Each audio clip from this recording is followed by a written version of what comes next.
하나님은 하나님의 나라를 이어가고 또 이루어가고 완성하기 위한 그 열심으로 한 사람을 부르셨다고 우리가 어제 본문 말씀을 통하여서 보았습니다. 그래서 그 한 사람은 사실 전적 부패한 사람이었습니다. 그러니 그는 우상 숭배자였죠. 아버지도 우상 숭배자. 그리고 그도 그런 아버지를 위대하게 생각하고 그의 아내도 그렇고 그가 있었던 지역도 그렇고 달의 신을 섬기는 우상 숭배자로서 전적으로 부패했던 사람일 뿐만 아니라 사례는 그리고 아브라함과 함께 임신을 하지 못했던 생산력이 없었던 전적으로 무능력한 자다라는 것을 보았지만 그럼에도 하나님께서 어떻게 하셨습니까? 은혜로 그를 선택하신 사람, 그런 사람을 한 사람 부르셔서 하나님께서 어떻게 하십니까? 하나님의 나라는 사실 은혜로 되어지고 우리의 노력이나 실력이나 열심이 아니라 은혜로 되어질 뿐만 아니라 하나님의 능력으로 세워진다라는 것을 보여주는 한 사람, 하나님께서 그 한 사람 아브라함을 부르셨다라고 어제 본문을 통해서 우리가 살펴보았습니다. 이제 오늘 말씀을 통하여서 오늘 본문을 통하여서는 이런 한 사람, 그러니까 구원받은 사람을 노아를 통해서 우리에게 보여주셨다면 구원을 넘어서 이제 하나님의 나라를 이루어가기 위해 부름받은 이 한 사람, 이러한 사람이 어떠한 삶을 살아야 되는지를 사실 이제 아브라함의 이야기를 시작하시면서 우리에게 들려주고 있는데요. 그래서 오늘은 이런 하나님 나라를 위하여 부름받은 한 사람으로서 우리는 어떤 삶을 살아야 되는지에 대해서 몇 가지 교훈을 살펴보려고 합니다. 그 첫 번째는 떠나는 삶이어야 한다. 이것이 우리에게 주어지는 첫 번째 교훈인 것입니다. 떠나는 삶이어야 한다. 자, 창세기 12장 1절 한번 읽어볼까요? 12장 1절 있습니다. 시작. 여호와께서 아브라함에게 이르시되 너는 너의 고향과 친척과 아버지의 집을 떠나 내가 내게 보여줄 땅으로 가라. 이제 12장 1절은 이제 드디어 하나님께서 처음 아브라함에게 족보에 드러났던 아브라함이 역사의 전면으로 등장하게 되고 아브라함과 하나님이 그리고 하나님이 아브라함에게 말씀하시는 장면이 처음 등장하는 것입니다. 자, 그런데 오늘 지금 하나님께서 아브라함에게 너는 떠나가라, 떠나라 라고 말씀하시는 이 장소는 어디입니까? 어디를 떠나라고 말하고 있는 것입니까? 자, 4절도 읽어볼까요? 4절 읽어보겠습니다. 시작. 이에 아브라함이 여호와의 말씀을 따라갔고 롯도 그와 함께 갔으며 아브라함이 하란을 떠날 때에 75세였더라. 자, 그러면 지금 아브라함이 어디에 머물고 있다라고 지금 말씀하시는 겁니까? 하란에 머물고 있다라고 말씀하십니다. 그러나 우리가 아는 것처럼 아브라함은 어디에 살았던 사람입니까? 갈대아 우르에 살았던 사람이에요. 그런데 왜 하나님께서 창세기 12장에 처음 아브라함에게 나타나셔서 말씀하실 때 그가 하란에 있었던 것처럼 말씀하고 계시는가? 하란에 있었던 것인가? 그런데 사도행전 7장으로 한번 가보죠. 신약 성경 사도행전 7장 2절부터 4절까지 한번 보겠습니다.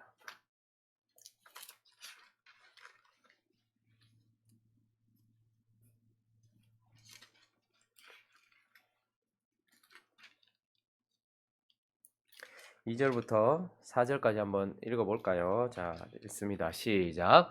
스데반이 이르되 여러분 부형들이여 들으소서. 우리 조상 아브라함이 하란에 있기 전 메소포다미아에 있을 때에 영광의 하나님이 그에게 보여 이르시되 내 고향과 친척을 떠나 내가 내게 보일 땅으로 가라 하시니 아브라함이 갈대아 사람의 땅을 떠나 하란에 거하다가 그의 아버지가 죽음에 하나님이 그를 거기서 너희 지금 사는 이 땅으로 옮기셨느니라. 자, 스데반의 설교에 의하면 아브라함이 지금 하란에 먼저 있었습니까? 어디에 있었습니까?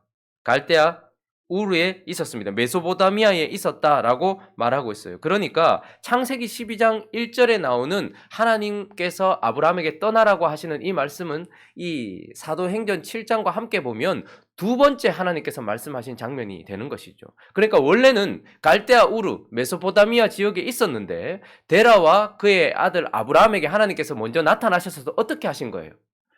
이 땅을 떠나서 내가 내게 보여줄 약속의 땅으로 가라라고 말씀을 하셨는데 그런데 우르를 떠나서 가나안으로 가지 아니하고 어디에 머물렀다는 거예요? 하란에 일단 머물렀다라는 것을 보게 되는 것입니다. 그래서 정리해보면 창세기 11장 31절 우리 한번 읽어볼까요? 창세기 11장 31절 있습니다. 시작.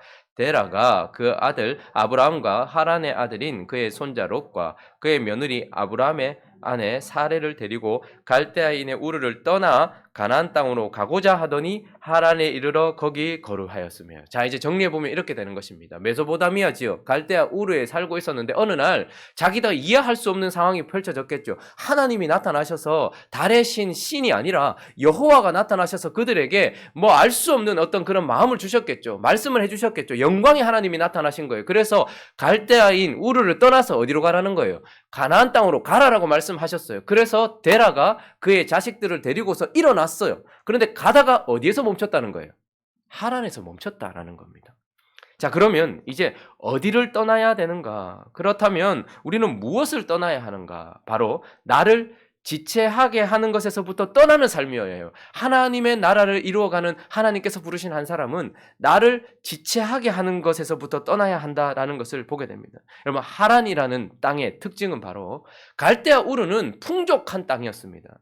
문명이 발생한 땅이었고 사람들이 모여 있었던 곳이고 안전한 곳이었고 시인이 통치하는 곳이었어요. 그러면 하란은 어떤 곳인가? 바로 하란은 이 갈대아 우르 땅을 가장 많이 닮은 땅이에요. 우르에서 떠나서 나와봤거든요. 그런데 가나안 땅까지 가지 못했는데 하란에 딱 와보니까 우르나 별반 다를 것 없이 아주 안전한 땅이었던 것입니다. 우르와 비슷한 땅이었을 뿐만 아니라 이 하란까지도 달의 신 신이 통치하고 있었던, 달의 신이 우상이 통치하고 있었던 땅이기도 한 것입니다. 그리고 이 하란이라는 땅은 강을 건너기 바로 직전이에요. 고대 시대에 강을 건넌다, 바다를 건넌다 하는 것은 새로운 세상으로 간다라는 의미입니다. 그래서 하나님은 이제 갈대아 우르 지역, 메소포타미아 지역에 있었던 이 아브라함과 데라를 데리고서 어디로 가시려고 하셨습니까? 강을 건너서 가나안 땅으로 가게 하시려고 했습니다. 그런데 그들은 강을 건너지 못한 채 지금까지 자기가 살았던 갈대아 우르와 비슷하면서 지금까지 자기를 통치했던 그 신이 통치하고 있는 그 하란 땅에 그대로 머물러 있었다라는 말이죠. 그러므로 우리가 떠나야 하는 것은 무엇이냐면 그런 곳에서, 그런 하란에서 그를 지체하게 했던 것이 무엇이냐면 사실은 데라였습니다. 자, 아브라함이 그곳을 떠나게 된 결정적인 이유가 나타났는데 그것이 바로 11장 32절인데요. 읽어볼까요? 시작. 데라는 나이가 205세가 되어 하란에서 죽었더라. 자, 그가 갈대아 우르에서 일어났어요. 그러나 하란에 머물게 되었습니다. 그런데 아브라함의 이름의 뜻이 뭐라고요? 내 아버지는 위대하시다, 이런 뜻입니다. 그러니 그가 그렇게 떠받치고 존경하고 있었던 아버지가 하란에 거류하도록 그를 어떻게 했다는 거예요? 지체시켰다, 이 말입니다. 그래서 이 데라의 이름은 참으로 아이러니하게도 데라의 이름의 뜻은 지체, 지연시키다, 이런 뜻을 가지고 있는 것입니다. 자, 그러면 하나님의 나라를 위하여 부름받은 한 사람은 먼저 무엇을 떠나야 되는 것입니까? 나를 지체시키는 그것이 데라, 그것이 하란일지라도 그곳에서부터 나를 떠나보내야 된다. 데라가 떠나든지 내가 데라를 떠나든지 하나님께서는 데라를 떠나보내셨죠. 그렇게 우리가 지체하게 되는 것에서부터 떠나야 되는 삶을 살아야 된다라고 말씀하실 뿐만 아니라 또 우리는 무엇을 떠나야 되는가? 내가 의지하는 것에서부터 떠나야 된다라고 말씀하고 있습니다. 창세기 12장 1절 말씀 다시 한번 읽어볼까요? 창세기 12장 1절 시작. 여호와께서 아브라함에게 이르시되 너는 너의 고향과 친척과 아버지의 집을 떠나 내가 내게 보여줄 땅으로 가라. 너의 고향, 큰 땅덩어리죠. 그리고 친척, 그 땅덩어리 안에 있는 나의 보호막입니다. 그리고 그 친척 안에 있는 아버지의 집은 이제 핵심적인 하나님께서 말씀하시고자 하는 부분입니다. 그러면 고대 시대에 있어서 지금처럼 법이 있습니까? 지금처럼 치안이 제대로 되어 있겠습니까? 장소를 옮기는 순간 무슨 대적을 만날지, 어떤 대적을 만날지, 어떤 위험을 만날지 몰라요. 그 당시에 나를 지키는 것은 법이 아닙니다. 나라가 아니에요. 나 자신인 것입니다. 그러므로 우리는 친족을 이루어야 되고 보호막을 설치해야 되는 것이죠. 그래서 나를 보호해줄, 내가 안전하게 거할 수 있는 땅, 그리고 그 안에서 나를 안전하게 지켜줄 친척, 그리고 그 안에서 나의 근거가 되고 근원이 되는 나의 아버지의 집, 이것은 내가 하나님 없이 의지하던 모든 것들을 의미하는 것입니다. 그런데 하나님께서 지금 뭐 하시는 거예요? 이제 하나님의 나라를 위하여 부름받은 아브라함에게 너는 너의 고향과 친척과 아버지의 집을 떠나, 이것은 무소유를 말하는 것이 아닙니다. 하나님을 만나고 하나님의 나라를 위해 나가는 사람들은 다 버려야 된다, 이런 말이 아니라 하나님 아닌 의지하고 있던 그 모든 것, 그 이전에도 그는 삶을 살 수 있었습니다. 하나님 없이 말이죠. 그러나 이제 하나님의 나라를 위하여 부름받은 자는 그가 하나님 아닌 것을 의지하면서 살아가고 있었던 그 모든 것들을 어떻게 하는 거예요? 소유를 내버리라는 것이 아니라 의지하던 모든 것들을 내버리고 하나님이 전부인 삶을 살아라라고 말씀하고 있는 것입니다. 구원을 넘어서 하나님의 나라를 위하여 부름받은 자는 이렇게 나를 하나님의 뜻에 나아가기 위하여 지체시키고 있었던 하란이라 데라를 떠나는 삶이어야 하고, 내가 하나님 아닌 다른 어떤 의지하던 것들을 떠나는 삶이어야 한다라고 말씀하고 있는 것이죠. 그리고 또 한 가지, 또 하나님은 우리에게 하나님의 나라를 위하여 부름받은 한 사람 아브라함에게 떠나는 삶이어야 한다라는 것과 함께 동시에 또 장막을 치는 삶이어야 한다라고 우리에게 말씀하고 있습니다. 자, 8절 말씀, 12장 8절 말씀 읽어주시겠습니까? 시작. 베델 동쪽 산으로 옮겨 장막을 치니 서쪽은 베델이요 동쪽은 아이라. 그가 그곳에서 여호와께 제단을 쌓고 여호와의 이름을 부르더니. 그는 어떤 장막을 치는 삶이었다라고 말하고 있습니다. 장막이라는 것은 언제나 움직이고 이동할 준비가 되어 있는 삶이라는 것이죠. 자, 그런데 어쨌든 그가 장막을 친 장소가 참 중요한데 하나님께서 8절을 통하여서 거기 장막의 위치를 우리에게 말씀해 주고 있습니다. 베델 동쪽 산으로 옮겨 장막을 쳤는데, 자, 지금 이 장막의 위치가 서쪽에는 뭐가 있습니까? 베델이 있고 동쪽에는 뭐가 있다고 말하고 있습니까? 아이가 있다라고 말하고 있습니다. 그러니 장막을 치는 삶이란 베델과 아이 사이에 거하는 삶이어야 한다라는 것입니다. 베델은 몇 번이나 제가 말씀드렸던 것처럼 벳, 집, 엘, 하나님. 베델이란 하나님의 집을 의미하는 것입니다. 아이는요? 아이는 페어더미 이런 뜻입니다. 페어더미 그냥 뭐 무더기 이런 뜻입니다. 그러니 세상을 의미하는 것입니다. 하나님 없는 세상은 하나님 시선으로 보면 아이인 것이죠. 페어더미인 것입니다.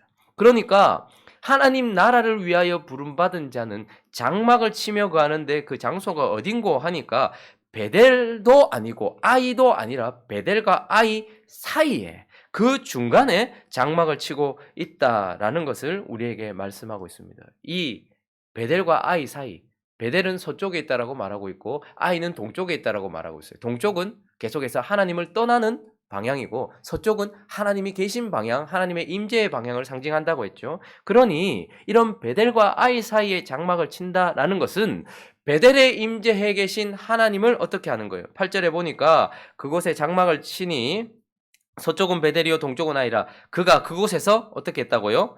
여호와께 제단을 쌓고 여호와의 이름을 불렀다. 이 말은 무슨 말입니까? 그가 그곳에서 베델에 계신 하나님을 예배하고 베델에 계신 하나님을 기다리고 베델에 계신 하나님을 위하여 삶을 살고 제사하는 삶, 하나님을 예배하는 삶을 살았다라고 말씀하고 있는 것이죠. 그러니 하나님의 나라를 위하여 부름받은 자는 베델과 아이 사이에서 베델에 계신 하나님을 예배하고 그분의 축복을 받고 그분과 교제하고 그분께 예배하는 삶을 사는 삶이어야 한다라는 것입니다. 이게 첫 번째 방면이라면, 또 한 가지, 그러나 그는 베델에 사는 것이 아니라 베델과 아이 사이에 살고 있으면서 베델의 하나님을 예배하고 베델의 하나님과 교제하는 것뿐만 아니라 아이에 살고 있는 사람들에게 복이 되어야 되는 것을 또한 우리에게 말씀하고 있어요. 자, 창세기 12장 2절과 3절 말씀 한번 읽어볼까요? 창세기 12장 2절 3절 시작. 내게 복을 주어 내 이름을 창대하게 하리니 너는 복이 될지라. 너를 축복하는 자에게는 내가 복을 내리고 너를 저주하는 자에게는 내가 저주하리니 땅의 모든 족속이 너로 말미암아 복을 얻을 것이라. 내가 너로 큰 민족으로 이루게 하기 위하여서 복을 주고 그리고 네가 복이 될 것이다 라고 말씀하면서 너를 축복하는 자에게는 내가 복을 내리고 너를 저주하는 자에게는 내가 저주한다. 이 말은 무슨 말입니까? 아브라함을 축복한다라는 것은 영접하고 받아들이고 그를 높인다라는 뜻입니다. 아브라함을 저주한다. 이 말은 그를 영접지도 않고 그를 받아들이지도 않고 그를 멀리한다 이런 뜻입니다. 자, 그런데 여기에 너를이라는 단어에 하나님이 들어가야 마땅합니다. 하나님을 영접하고 하나님을 받아들이는 자에게는 복을 내리고 하나님을 저주하고 하나님을 멀리하는 자에게는 저주를 내린다. 이렇게 말해야 맞는데 하나님은 지금 그 하나님이 계셔야 될 자리에 누구를 집어넣은 거예요? 아브라함을 집어넣으신 거예요. 이 말은 무슨 말입니까? 하나님이 아브라함을 자기와 연합시켰다는 말입니다. 그러니 아브라함은 이 땅에 하나님과 연합된 존재로서 하나님처럼 어떻게 하는 거예요? 하나님의 복을 흘려보내는 통로가 되어지고 복의 근원이 되어지고 복 자체가 되어진다라고 말씀하는 것입니다. 이 말씀은 고스란히 예수님께서 이 땅에 오셔서 마태복음 10장 한번 가볼까요? 마태복음 10장 40절 말씀.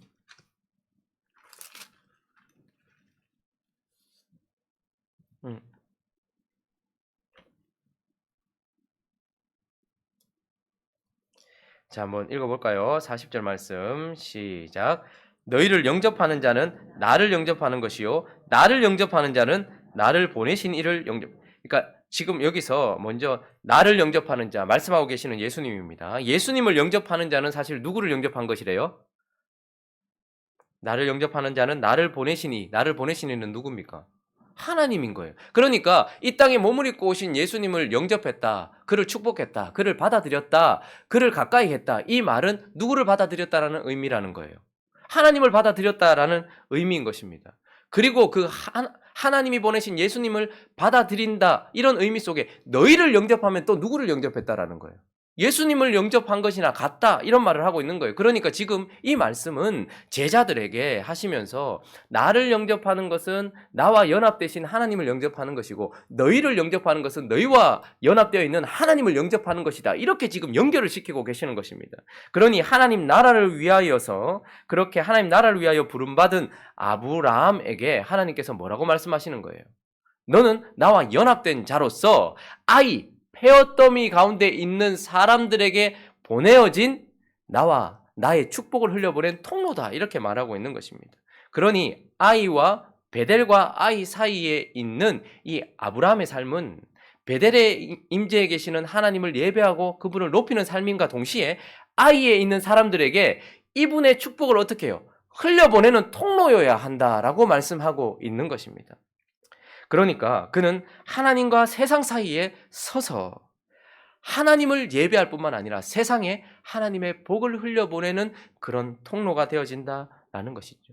그러니 아브라함의 삶은 바로 하나님과 교제하는 삶이어야 하는 것입니다. 그래서 하나님과의 교제 때문에 아이를 버리거나, 그리고 아이를 살리고 아이의 복을 흘려보내기 위해서 하나님의 임재가 있는 베델을 버리거나 하는 삶이 아니라 베델에 계신 하나님을 예배하고 아이에 있는 사람들에게 이 하나님의 축복을 흘려보내는 그 중간 지점에 서 있는 자여야 한다라고 말씀하고 있는 것입니다. 말씀을 정리하겠습니다. 주님은 우리를 구원하셨을 뿐만 아니라 우리를 하나님 나라를 위하여 우리를 부르신 자입니다. 그래서 이런 사람을 신약적인 표현으로 한다면 아브라함, 구약적인 표현이라고 한다면 하나님의 나라를 위하여 부름받은 한 사람 아브라함, 이렇게 표현할 수 있고, 신약적 표현으로 한다면 예수님적인 표현이라면 제자, 이렇게 표현할 수 있는 것입니다. 그래서 마태복음 16장에 보면 한번 가볼까요? 마지막으로 마태복음 16장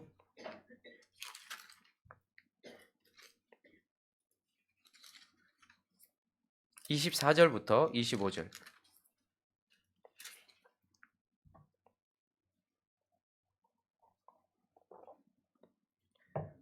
한번 읽어보겠습니다. 시작.